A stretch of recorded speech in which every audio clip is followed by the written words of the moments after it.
Okay, guys. Here we are in a draft. I had a track meet today, so it's just so nice to be sitting and doing nothing for a little while. We have some options in this pack. Nothing outstanding. There got some decent creatures. This is a nice trick, but I think the ones you want to consider are the uncommons and rare here. Let me get this bad boy out here. Dagger Captain is very good. Tribal is, I consider it to be very strong. Quiver is also very good. Heretic, people might underrate, but it's a 2-drop with a very relevant ability and an aggressive white deck, which is what you want to draft a lot of the time. It's pretty sweet. Then there's the rare. And I appreciate that this thing can just finish people off out of nowhere, but I think I'm actually just going to take the Heretic here and try and kind of jam that aggressive white deck if we can. Got some more options. We've got Alright Removal. We got a nice trick. Some blue card draw. Value stuff. I think for me it's between Faith Shield and Niblis. This is, the kind of deck I want to go for. And I feel like Faith Shield is a little stronger than Niblis. Niblis is a 3-drop, which isn't great. The Rack with Madness is also in the discussion, but I'm just not a big fan of red-white. But I'm just gonna close Steam, actually. Yeah. And yeah, I feel like Face Shield can be very strong, and hopefully there's more Niblis-like creatures we can pick up. And we have no white cards in this pack. Huh. We have another captain, so that would have been sick. We have a Thought Scour, a Rack with Madness. I think the Rack with the captain's definitely the best card. I guess I'll just take the captain. I don't know. Not really where I wanted to be going on that one. Here we got another captain, we got an Undying Evil, we got some good white creatures. We got some good blue stuff as well. I think Niblis is the best card in general though. So, yeah, I'll just snag that. I mean, the rare is kind of interesting, but I think it's between Dawntrider, Elk, and Silverclaw Griffin, and I'd honestly just rather have the Elk. See what we can do with that. This pack, Highborn Ghoul is pretty good. Do I actually want to try and play the Captain deck? I don't think so.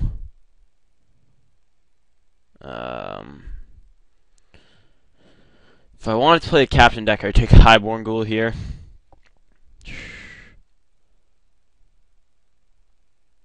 No, because I feel like we're going to get cut from the other direction next pack in terms of Captain stuff. So, alright, we could take this rare, which I'm not a big fan of. A couple marginal cards. Or I guess I'll just take Warden here. It's colorless. Elgod Inquisitor is, oh shit, maybe maybe I should be drafting the zombies, but we're definitely not gonna sway from our plan now. Like if I open a sick bomb and green, blue, or black next pack, I have no problem going into that color. Just plain white alongside that. Yeah.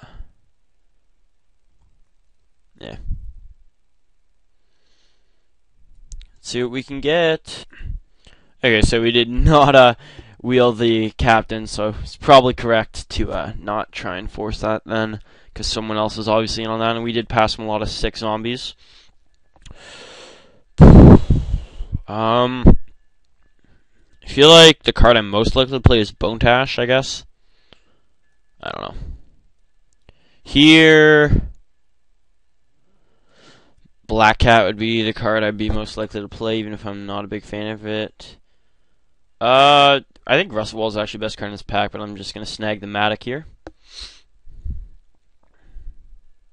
Sure, that's a good sideboard card.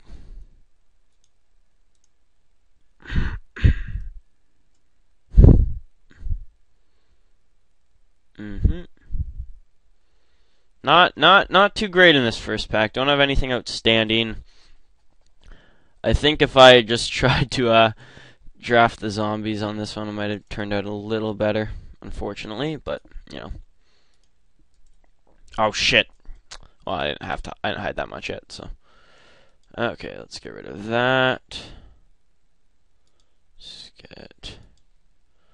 Okay, so our rare is a land. So that doesn't give us too much direction, unfortunately. We have Priest and Bonds of Faith. Which one is better? I think it's Bonds of Faith? I don't know.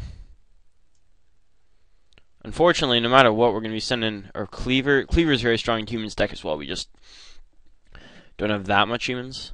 Well, I guess we have all humans and evasive dudes, but I think these two are better than Cleaver regardless. Yeah, I think Bonds of Faith is a little better than Priest. I hope. Okay, we got some pretty sweet blue rares. Elder Cathar, Doom Traveler, Torch. I kind of like the test subject, so go with that.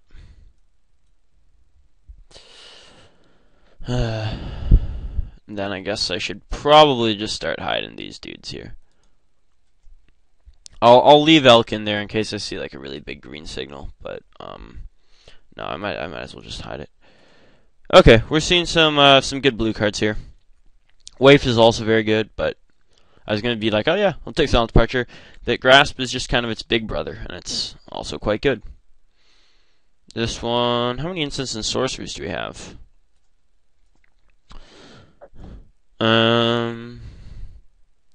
3, which isn't terrible, but like it's definitely. I'm not gonna take Delver this early. Think I want Moon Heron over Dissipate or Forbidden Alchemy. Actually, Pilgrim and Cathar in the discussion. I think I want the Moon Heron here. It's evasive. It's nice. This one, there's nothing at all, so we take the Scarecrow. And we got a really late travel prep. That's about it. Maybe I should be in green. God damn it. I guess I'll take Sensory Deprivation. I feel like pulling out of... Oh. Well. Excuse me. Like I said, I was at a track meet today. Oh. That's a signal as well. So maybe we are right to be in blue. Yeah, hopefully we can just find some more creatures to make Moorland Haunt better. Yeah. That's all I really have to say on that subject. Yeah, that was...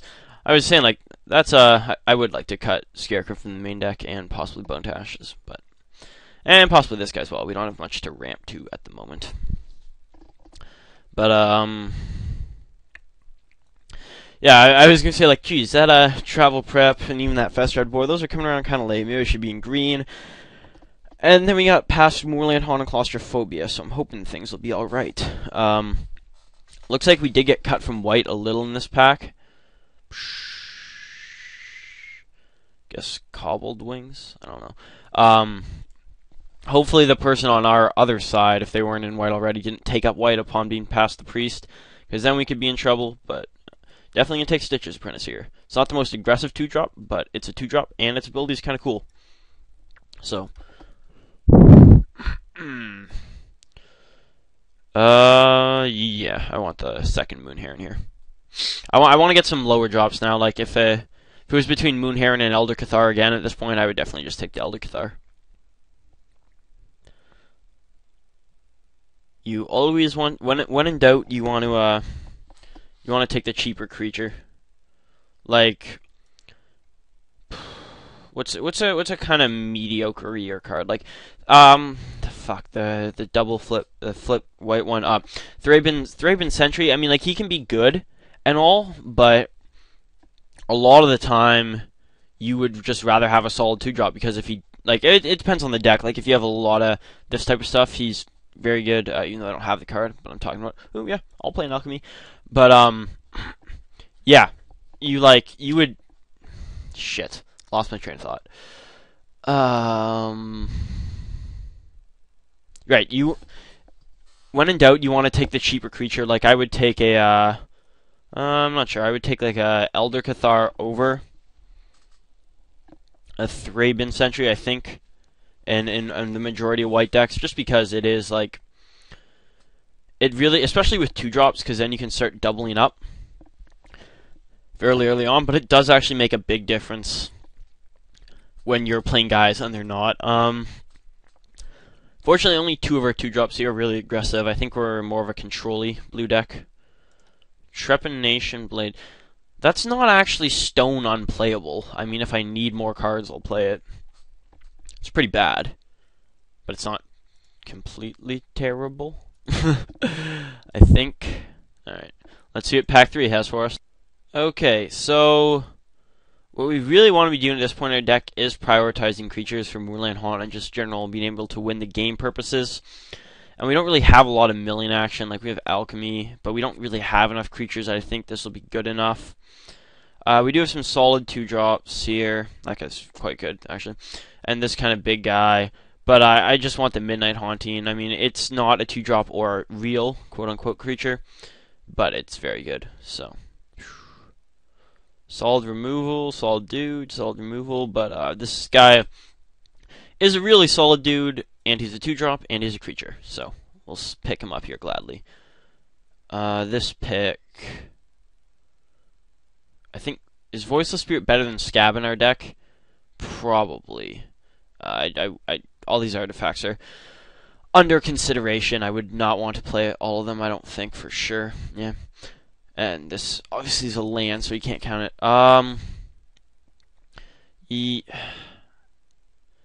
Yeah, I like, we have Moorland Haunt. It's probably correct to take the, what's his face there? Wow. So, you got a Daybreak Ranger, Strongkirk Noble, and a Brimstone Volley. I would probably splash this. Should I just, but I don't have any mana fix, and I have an Elk in a color I'm not playing. Yeah, I feel like I should just play it safe and take the Stitch Strike here, like, yeah. Doom Traveler. That is a 1-drop creature, and I feel he's definitely better than Selfless Cathar. I'm not a big fan of Rebuke, personally, or this card, but yeah, Rebuke just doesn't really, I was talking to this guy earlier, like I said, he's a bit expensive, but it's not like I'm taking him over anything real here, so. Yeah, I'm definitely thinking that Armored Scab was better than the, Voiceless Spirit. I think I want Bellringer over Crab here. It's just cheaper, which is important. And we could have some pretty sick ambushes with this thing. Okay, not much going on in this pack. Guess I will hate the mill card. I don't know. All right, so we can like start cutting Scarecrow and Trap Blade for now. Alright. This might just be the deck here. I don't know if we're going to get many more playables. Like, this next pack here is going to be... I don't remember seeing much we could have wheeled. Yeah. Well, still have a Chase Fox. Yep. Well, we wheeled the 2-drop. Can't really ask for much more than that, in which case I'm either cutting... Is there anything junky I left in here? I don't think so. Probably either Bone Tash or Warden of the Wall. Yeah. Probably something like that.